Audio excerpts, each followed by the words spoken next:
good are your players really?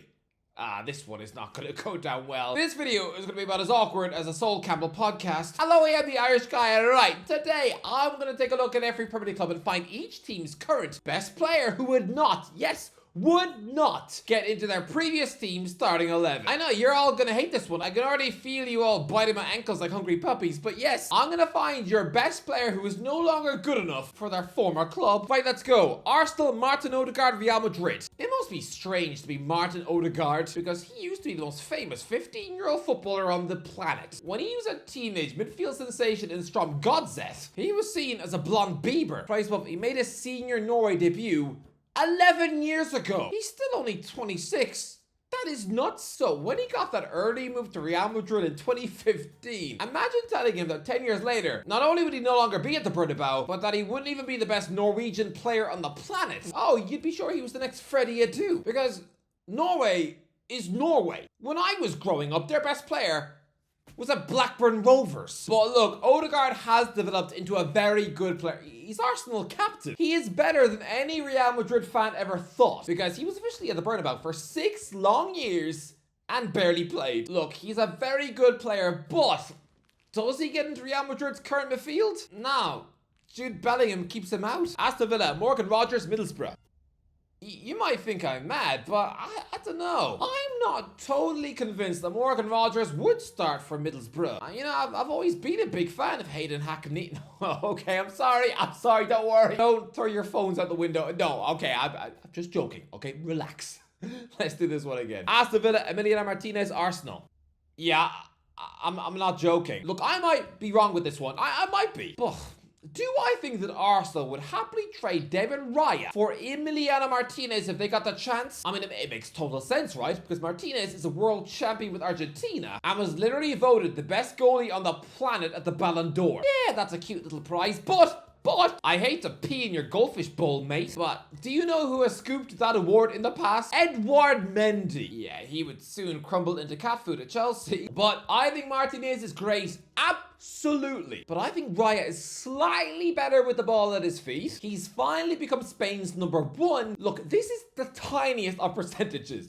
I don't think there's a wrong answer here. I just think if Martinez tore up his Villa contract in the morning and offered himself to Arteta again, no, I don't think he does walk into the Arsenal 11. Christ above, Arteta once thought Aaron Ramsdale was the superior player, and he's got more relegations than I've got hugs from my mum. Bournemouth, Evan Nielsen, FC Porto. Look, you would assume the answer here would be Dean Huijsen, an accomplished, pristine teenage centre-back who has been an absolutely stunning buy for the Cherries. But, I mean, obviously he wouldn't get into the Juventus starting 11 if he returned to Turin, right? That's too big a jump for a 19-year-old. Wrong. Lloyd Kelly gets in that team. Yes, Lloyd Kelly, who Huijsen was bought to replace. Huijsen replaces Kelly. Kelly replaces Huijsen. I mean, it's weird considering that LK is absolute mediocre milk whilst Huijsen is a future Gerard Piqué. Hopefully this one doesn't cheat on the pop star. So yeah, I'm guessing Juve Chiefs are right now banging their head against the fridge, so annoyed that they managed to let this future Spain international centre back leave, forcing them to sign average Newcastle pudding. So look, I rate Evan Nielsen as a centre forward. I do. This 25-year-old Brazilian international striker has looked semi-sharp in a Cherries kit, and he did bang in 60 goals for Porto, but does he start for Porto now? No, because they replaced him with Samu Agahawa, a 20-year-old Spain international striker who Chelsea were obsessed with last summer. I mean, he's only got 20 goals in 34 games this season. He is surely going to develop into a world-class striker, whilst poor old Evan Nielsen, whilst he is a good striker, his ceiling is nowhere near as high. Brentford, Fabio Carvalho, Liverpool. Let's be real, most Brentford players would absolutely start for their previous clubs, considering the Bees didn't really shot from European giants. But let's say Fabio Carvalho, who hasn't really done much since joining Brentford in a club record deal. But yeah, this Portuguese attacking midfielder, someone who used to have so much hype at Fulham, yeah, not a chance would even squeak onto Liverpool's bench. Brighton, Yakuba Minte, Newcastle United. You know what? This might sound crazy to say, but nah. Yakuba Minte is seen as this saucy little gem of a right winger. Brighton pinched him from Newcastle for £35 million before the Gambian even made his Toon debut, so I'm guessing he must have felt like a bitter little goose. Look, he's pacey, has an eye for goal, actually scored at St James's Park in the FA Cup 2 weeks ago, and yes, he did unbelievably well under the guidance of Arnie Slot at Feyenoord last season on loan, but does he automatically walk into any house starting 11? No! know. People have said for ages that Newcastle's weak spot is on the right wing. But I'm sorry, put some respect on Jacob Murphy's name. He's got 6 goals and 9 assists this season. That's better than Minte's 6 goals and 4 assists. He struck up a devastating partnership with Alexander Isak. I mean, since the start of last season, Murphy has managed to get 17 assists, including 1 in a winning cup final. Jacob Murphy! I know he looks and sounds about as exciting as a packet of unopened crisps. Minte is the exciting star name, but I'm telling you, right now, Murphy is more effective. And what's actually incredibly bonkers is when you realize that Murphy is 10 years older than Minte. Yeah. He was stepping foot in St. James's Park before Minte was even born. Chelsea, Tosin Adarabioyo, Fulham. Most Chelsea players would start for their former clubs, yes. Even Cole Palmer would walk into the Man City team. So this one is actually tough. I had to go all the way down the list to find Tosin Adarabioyo, who just walked out on Fulham for free in the summer. And to be fair, the 27-year-old centre-back has done okay in a Chelsea shirt. But look, Fulham's centre-back partnership of Calvin Bassey and Joachim Manderson has been fantastic this season. I mean, Tosin has actually partnered both of those blokes in his Fulham career. But yeah, does he get back in Silva's team? I don't think he does. Crystal Palace is made of Sarr Marseille. Be honest, did everyone forget that Ismaila Sarr was at Marseille as well? I did. I was convinced his last job was Watford because his time at the Stade Velodrome was so forgettable. It's like when you remember that Stephen Fletcher played for that club. Yeah, the current Wrexham number 9, who looks like he smells of dog food and fish. And despite being in good form right now, no, not a chance when he wedge his way into Roberto De Zerbi's rigid 3-4-2-1 formation. Especially considering Sarr just isn't mean enough. Ozzy, when preparing for the job in France, taking control of this Marseille squad, I'm guessing De Zerbi just spent pre-season watching the Bad Boys trilogy, because Sarr, by contrast, seems like a happy little elf who probably feeds ducks at the pond. Whilst people like Neil Maupay, let's be honest, he definitely looks like the type of person who'd bite someone in the McDonald's queue. And Mason is a French word for house. What? Everton, Idrissa Gueye, PSG. Well, this is obvious. Despite being 35 years old, Idrissa Gueye is still a key player playing every week at the base midfield for Everton. Yeah, they signed him nearly 10 years ago, and he's still there. It's wild, I'll be honest. When they rescued him from the PSG bench in 2022 to give him game time before the World Cup, I thought he was only returning to Goodison Park for about 5 minutes, before then going off to chase cash with someone like Al-Ali. No, he's nearly played more games for the Toffees in his second spell than in his first. But yeah, I mean, would he get in the current PSG team? Well, he's 10 years older than Vitinha, 15 years older than João Neves. Yeah, I mean, is this a joke? I'm guessing Luis Enrique would rather eat his own nose in a scone than pick Gay in his midfield. Fulham, Emile Smith-Rowe, Arsenal. Emile Smith-Rowe is Fulham's star boy gem in midfield. But this is unfortunately his level. I know when he first burst onto the scene under Arteta 5 years ago, he was the face of their young gun revolution. It wasn't actually Saka. No, Smith-Rowe was the most popular kid at Arsenal. Marketed as a mini Zidane, he was scoring in North London derbies. The hype went through the roof. Christ above, he was taking Mesut Ozil's shirt number. He was soon playing and scoring for England. But now, I don't think he's ever going to play for England again. He's turning 25 soon.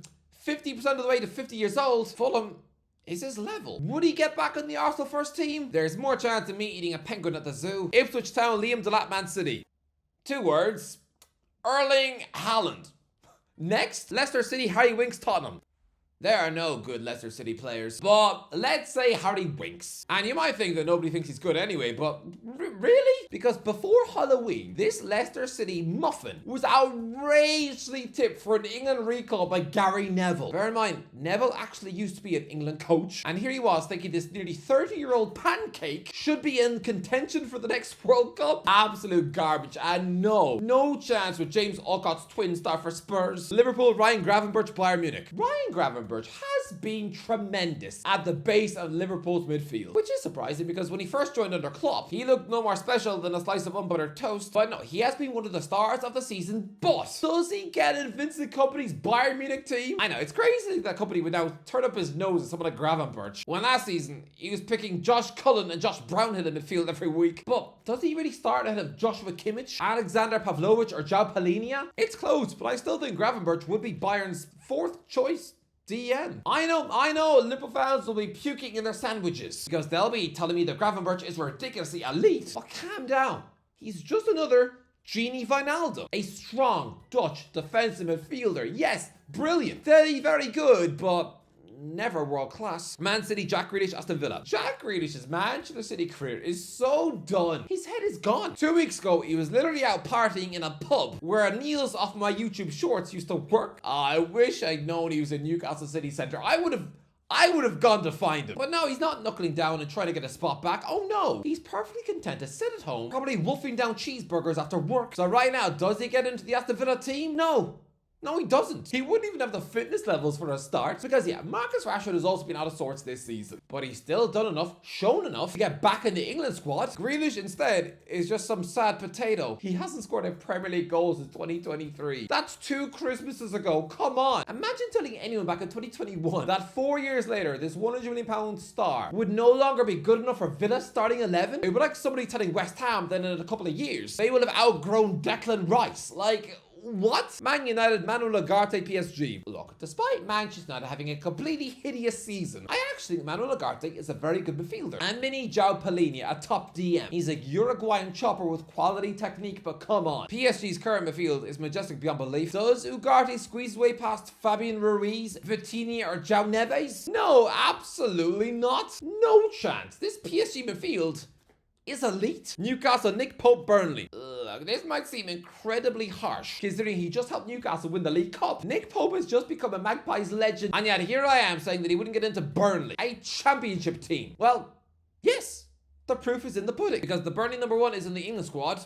Pope is not. And it sounds like James Trafford, someone who is 10 years younger than Pope, is gonna be soon taking his job at St James's Park as well. Honestly, Thogden's fake twin is in line to apparently be Newcastle United's next #1. Nottingham Forest, Matt Sells, Strasbourg. Look, I know everybody is in love with Matt Sells right now, and I guarantee you this 32-year-old Belgian goalie is gonna squeeze himself into so many teams of the season. And yet here I am saying this Belgian giant would not get into his former team, Strasbourg in France, somewhere he spent 6 years of his life. Well, yes, because right now, Chelsea's sister club have Georgi Petrovic on loan. And the Serbian goalie has been great this season. He recently kept 5 league clean sheets in a row, and he's actually in contention to return to Stamford Bridge to become Chelsea's next #1. I mean, Sells, whilst he's done well this campaign, I think most Chelsea fans would vomit in their chips if they were told he was their next #1. Yeah, Petrovic is better. Southampton, Aaron Ramsdale, Arsenal. The most obvious choice in the list. Do I need to explain this one? Next. Tottenham, Pedro Porro, Sporting Lisbon. Okay, this is a contentious one. I know it is. It sounds utterly insane. Look, I think Pedro Porro is an utterly fantastic right wing back. This is someone who Man City should regret letting go, because he was actually the perfect long-term heir to Kyle Walker, right? I'm not sitting here saying that PP is just average cat food. No, I do think he's very good. But he still doesn't get into his former team. It's crazy. He probably starts for Man City right now, but not Sporting Lisbon, because right now their right wing back is currently more exciting than Porro. Giovanni Quenda is 17. He was literally born in April 2007. I can literally tell you what I was having for dinner the day he was born. It was a bowl of microwave Frosties. This is a wonder kid, a Portugal _21 international. He's already played nearly 50 games this season. He was completely electric in their epic Champions League winner for Man City. He's a gem. Chelsea have just agreed to sign him for £41 million in the summer. I'm surprised Ruben Amorim didn't snap him up for Man United in January. But yeah, at the minute, this sensational wonder kid, he pips Porro. West Ham, Aaron Wan-Bissaka, Manchester United. Yeah, Aaron Wan-Bissaka is a fantastic right back for a mid-table team like West Ham, but I think we've established by now, over the last 5 years, that he ain't good enough for Man United. Diogo Dalot is way more complete. Wolves, Matheus Cunha, Atletico Madrid. Look, Matheus Cunha is a fantastic talent. Look, he's got the ugly, snarling attitude that belongs at Atletico Madrid, sure. But does he get on Diego Simeone's starting 11? Absolutely not. Because despite his hype this season at Wolves, he's not in the same league as Julian Alvarez. Someone who's already completed football? No, Cunha would be benched. Anyway, that's the interview. And yes, I know the mud bath in the next video, 100%. There's just literally no mud outside because it's like a heat wave this week. But I promise you, okay, you have my word. If I do not have a mud bath in the next video, then I will jump in a freezing cold lake. It's gonna happen. Mud bath is on its way. Trust me, next video, look out for that. What's going on? But yeah, anyway, if you enjoyed the video, don't forget to like, share, and subscribe. I'll talk to you in a while.